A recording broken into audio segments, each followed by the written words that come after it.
sudah mampir ke video ini. Guys, aku mau cerita, ini kisahnya seorang Carrie Baker di Waco, Texas, di Amerika Serikat. Jadi si Carrie Baker ini adalah istri dari seorang pendeta, namanya si Matt Baker. Usia si Carrie pada saat itu 32 tahun. Jadi di tahun 2006, tanggal 7 April, si suaminya ini nelpon 911, nelpon emergency.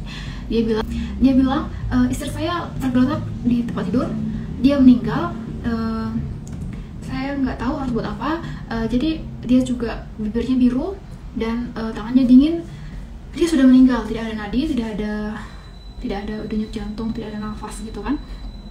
Lalu pihak 911 nyuruh buat dia kasih CPR, nafas buatan, tapi kayaknya udah telat. Jadi mau ambulans maupun apapun yang datang pertolongan itu sudah telat karena memang sudah meninggal. Oke, lalu setelah itu dinyatakan meninggal dengan ada surat wasiat atau surat, karena dia itu adalah meninggal karena bunuh diri. Jadi dia bilang, maafin aku ya, maafin aku juga minta maaf untuk orang tuaku, aku minta maaf untuk putriku, aku nggak tahan, aku capek, aku ingin tidur selamanya gitu kan, aku ingin istirahat dan sampaikan permintaan maafku, dan aku sayang banget sama orang tuaku dan anak-anakku, sampaikan ya. Dan dia bilang juga, aku ingin memberikan peluk yang erat untuk putriku, katanya gitu, aku ingin menemui putriku, katanya gitu kan. Lalu setelah itu kita kembalilah bagaimana sih pertemuannya antara Carrie dan Matt. Jadi pada saat mereka ini ketemu, mereka itu kan lagi sekolah di universitas di Waco itu kan. Jadi menempuh pendidikan di situ, dan pada saat mereka ketemu di rumah temennya atau di rumah keluarganya si Matt Baker, akhirnya 3 bulan kemudian mereka nikah, karena mereka tidak percaya yang dengan namanya berhubungan tanpa harus nikah, berhubungan di luar nikah. Mereka itu sangat menghargai ibaratnya yang namanya kesucian dalam bahtera nikah gitu ya. Nah, jadi akhirnya mereka menikah 3 bulan setelah ketemu atau setelah perkenalan, yang mana sebenarnya keluarga dari si Carrie ataupun keluarga dari si Matt Baker itu sangat menolak, karena jangan buru-buru deh, sabar aja, gimana itu nggak baik kalau semuanya itu harus diburu-buru gitu. Tapi mereka nggak peduli, akhirnya mereka nikah di tahun 1994.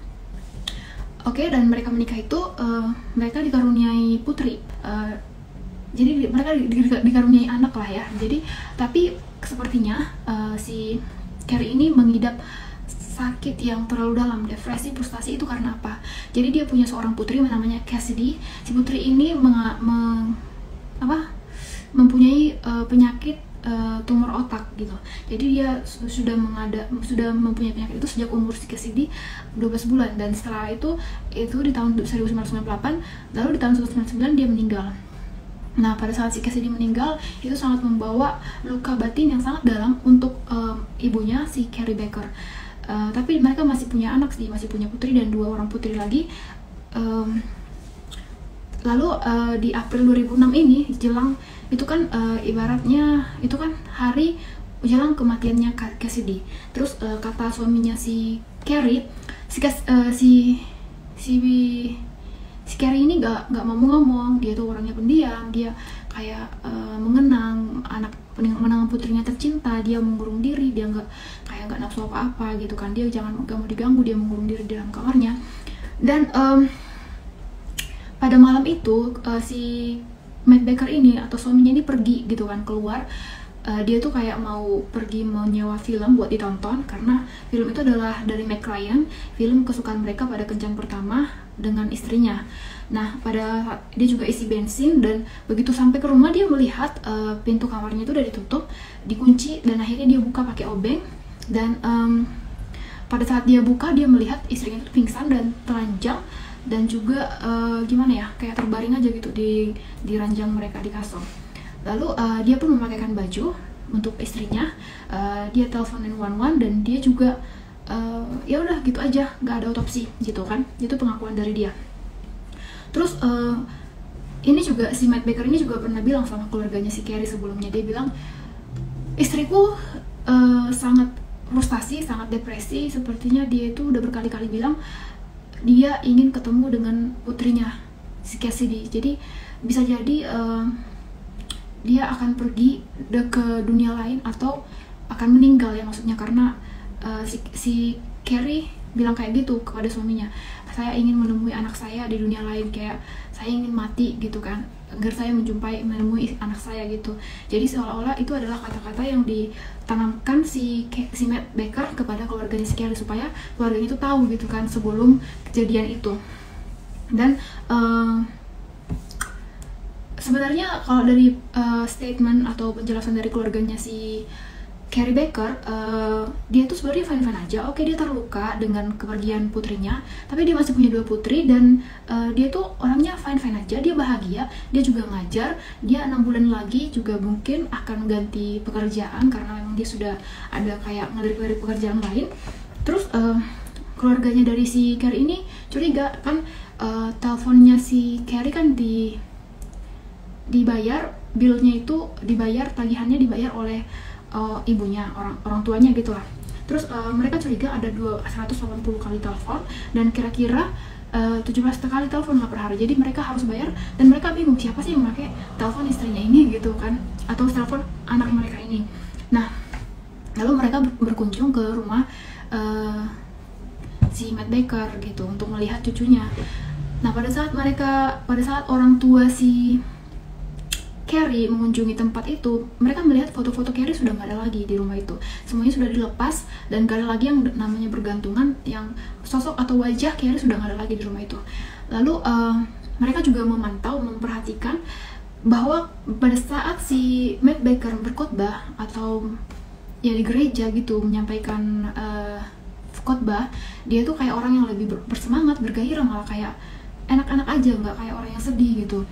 Lalu setelah dibayar tagihan teleponnya, mereka tuh kayak curiga gitu, siapa sih yang make gitu kan. Nah, mereka melihat ada cewek di gereja itu, temannya si Matt Baker. Jadi kayak mereka tuh agak dekat lah gitu kan. Namanya itu Vanessa Bowles. Vanessa Bowles. Jadi nggak pakai shit ya, sorry. Jadi karena dia itu adalah anggota gereja, mereka sangat dekat karena dan dia tuh 8 tahun lebih muda dari si Matt Baker saat itu. Jadi kalau misalnya usia Matt Baker 30 tahun, dia tuh usianya 23 tahun. Muda banget kan Vanessa itu. Tapi dia juga baru cerai dan dia punya anak 1. Jadi dia juga bisa dibilang friendly sama si Matt, kayak orang yang ramah gitu, kayak menjalin persahabatan yang dekat gitu Kari. Nah, terus setelah diulik ya pada gimana sih dulunya si Matt Baker ini suaminya, ternyata dulu itu dia pada saat kuliah pernah melakukan pelecehan seksual gitu sama anak-anak, sama anak kuliahan itu kan. Terus sama anak-anak remaja juga pernah dia melakukan pelecehan seksual saat dia kerja di IMCA gitu di Waco. Nah, dia juga pernah dipecat karena ada orang yang melapor 4 wanita merasa karena dia itu aneh, cowok yang aneh, dia tuh kayak aneh lah, cowok yang gatal-gatal, cowok yang nggak becus gitu loh. Kayak kan sering kan kita jumpai di pinggir jalan, kita tuh digoda-goda sama cowok-cowok yang kayak otaknya itu otaknya kayak ngeres gitu kan. Jadi yang kayak gitu nih si Matt Baker di mata orang di zaman dulunya gitu kan. Terus sebulan setelah kepergian si Carrie, istrinya, mereka tuh mesra dan kayak ya deket banget lah gitu. Terus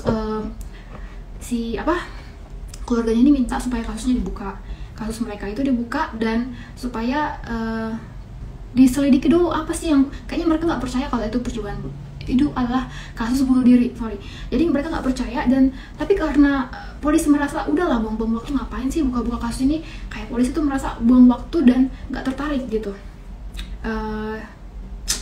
Meskipun mereka dicurigai, kayak si Matt Baker ini dicurigai, tapi ditolak karena ya udahlah gitu kan.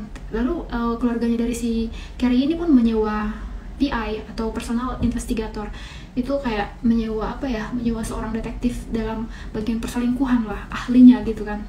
Nah, di saat dicek, ternyata sebelumnya si Matt Baker ini mencari di internet atau Google itu dia mencari overdosis dengan pil tidur atau pil yang diminum untuk tidur. Jadi dia mencari hal itu, dan dia juga mencari gimana ya, ya udah itu aja sih yang dia cari di Google. Dan lalu setelah mereka mencurigai hal itu, kenapa dia harus mencari kayak overdosis dari pil tidur, lalu mereka pun mengadakan otopsi untuk mayatnya si Carrie. Nah saat itu di otopsi, kalau misalnya dia tuh dibilang overdosis, dia tuh paru-parunya pada saat itu bersih, gak kayak gimana ya, mungkin kalau gejala overdosis itu kayak paru-parunya itu kotor, nggak tahu juga saya, karena saya nggak tahu, nggak mendalami hal itu. Dan diselidiki juga nggak ada kayak yang susah nafas di darahnya gitu kan. Dan tapi ditemukan di bibirnya itu ada luka, dan ada kayak pukulan gitulah, pukulan, atau mungkin itu adalah akibat dari diracuni. Itu kan diracuni lah ibaratnya, diracuni dengan narkoba gitu kan. Jadi saking kayak dipaksa gitu, jadi kayak bibirnya tuh rusak gitu loh, kayak dipaksa. Vanessa akhirnya kayak mau ditanya gitu kan. Terus karena si Vanessa nggak mau ngaku, akhirnya polisi itu bilang gini, kalau kamu nggak mau ngaku, kamu akan kami kasih subpoena. Subpoena itu kayak orang harus mau mengasih apa ya, pengakuan atau mengasih tahu info-info yang dia tahu. Kalau nggak, dia akan dikasih hukuman gitu. Kalau dia memilih untuk berdiam diri dan tidak ngomong apa-apa, dia akan dapat jerat hukum. Nah akhirnya dia pun ketakutan, dia pun ngaku. 2009 Vanessa ini bilang kayak gini, diadakan sidang ya, itu 2009 si Vanessa udah ngaku, tapi di sidang 2010 si Matt Baker ini masih bilang kayak gini. Dia tuh bilang kalau ya saya pulang ke rumah, saya melihat dia telanjang di kasur, dia ternyata udah meninggal, dia nggak pakai pakaian sama sekali, dan saya juga mengasih CPR, dan saya taruh di lantai, dan saya pakaikan pakaiannya, tapi percuma karena sudah meninggal. Terus ada saksi mata yang melihat, namanya Michael Irving gitu kan, dia melihat kalau pada saat itu si Matt Baker ini hanya telepon-teleponan di taman belakang rumahnya atau di taman depan rumahnya, nggak tahu ya. Jadi pada saat itu dia hanya telepon-teleponan, dia nggak ada melakukan hal itu. Terus 7 April itu dia bilang sama terus kata si Vanessa, si Michael ini, si Matt ini, kata si Vanessa ini, si Matt pernah menggoda-goda dia gitu kan sama satu pengurus gereja. Jadi dia bilang sama si Vanessa, hey, aku suka kamu, kata dia gitu, kamu jangan pacari orang lain ya, pacari aja pastormu, katanya gitu. Dan oh ya, ngomong-ngomong, aku nggak punya penyakit kelamin loh, dan tapi aku ada vasektomi. Vasektomi itu kayak sel spermanya itu dicegah untuk masuk ke sel wanita atau sel ovum. Jadi dia tuh nggak bisa lagi ngasih anak. Dia langsung bilang kalau aku tuh nggak punya penyakit kelamin ya. Jadi itu karena memang ya harus dilakukan vasektominya gitu. Sebelum si Carrie meninggal, katanya 2 bulan mereka udah pacaran, 2 bulan. Jadi kalau si Carrie itu meninggal kan di bulan April, jadi di bulan Februari mereka sudah pacaran tuh. Kalau menurut si Matt Baker, dia tuh bilang kayak gini sama si Vanessa, istri saya itu adalah seorang ibu yang payah gitu, karena dia merasa anaknya tuh selalu nangis dibuat sama si Vanessa. Dan gimana ya, dia tuh depresi, dia juga kayak orang yang nggak berguna, dan dia juga gemuk. Saya nggak suka, dia tuh sekarang gemuk banget ya katanya gitu. Jadi dia nggak suka juga karena fisik istrinya sudah gemuk. Itu otaknya gimana. Terus dia bilang, aku pengen singkirin dia, katanya gitu sama di depan Vanessa. Terus Vanessa bilang pada saat itu dia tuh seorang yang manipulatif, dia tuh seorang pembohong, dia bahkan bisa mengubah kondisiku yang sangat mudah terpengaruh, keadaanku yang kayak aku tuh yang orang mendengar meresap kata-kata dia gitu, aku sampai terpengaruh, dan aku sampai aku sampai percaya dengan yang dia bilang gitu kan. Terus di pertengahan Maret katanya dia tuh sudah merencanakan, dia ngasih tahu kepada Vanessa tentang rencananya apa aja yang akan dia lakukan untuk istrinya, untuk menyingkirkan. Yang pertama dia bilang, mungkin aku akan kasih dia obat tidur yang banyak di malam hari, karena dia itu kan selalu minum obat gitu kan, dia bilang. Terus supaya itu kelihatan overdosis gitu. Terus kalau enggak, aku akan buat dia seolah-olah mati gantung diri karena dia mau bunuh diri gitu. Terus dia bilang aku mungkin akan campur sesuatu di pil tidurnya gitu kan, karena dia suka itu kan minum itu dulu sebelum tidur, dan taruh sesuatu di minumannya itu di milkshake-nya kalau dia suka minum milkshake. Dan kalau enggak mungkin aku akan tembak dia pada saat dia nyetir katanya gitu, atau kalau enggak mungkin aku akan merusak rem mobilnya supaya blong, supaya mungkin kecelakaan gitu kan. Terus dia bilang lagi ya udah mungkin ada ide yang lain lagi gitu, mungkin masih dia mikir, dan itulah yang terbesit dulu di pikirannya saat itu.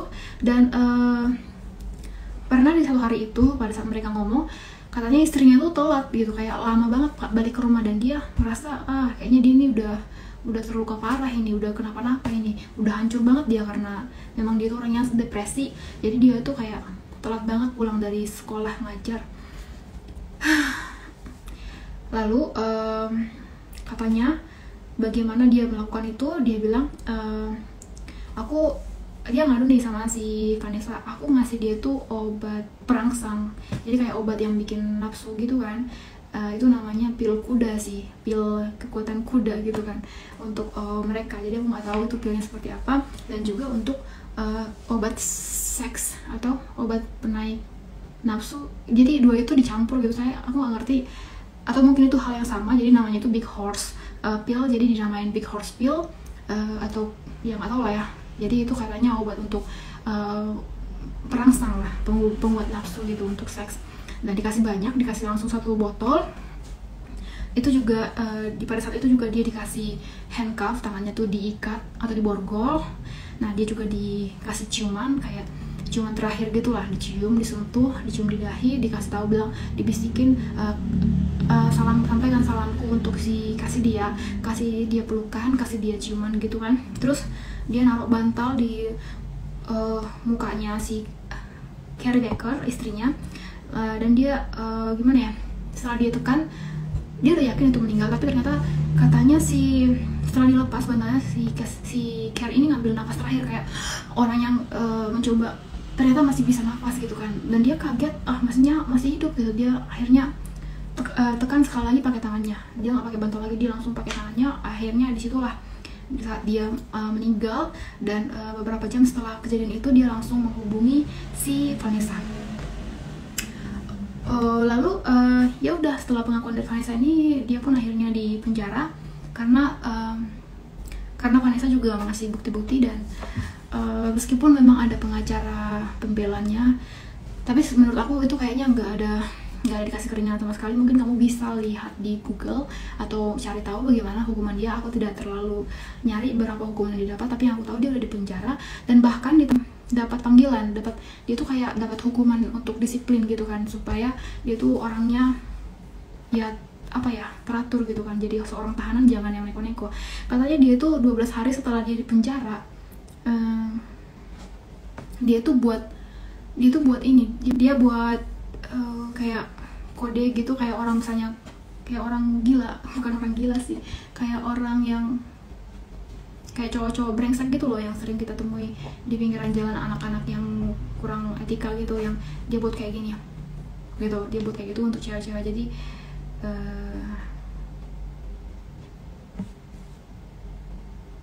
ya itu sih, jadi nggak tahu dia buat kayak gitu di penjara kepada cewek, mungkin ya, nggak tahu juga. Jadi ya itu termasuk kayak ya dia harus dihukum lah untuk mendisiplinkan diri.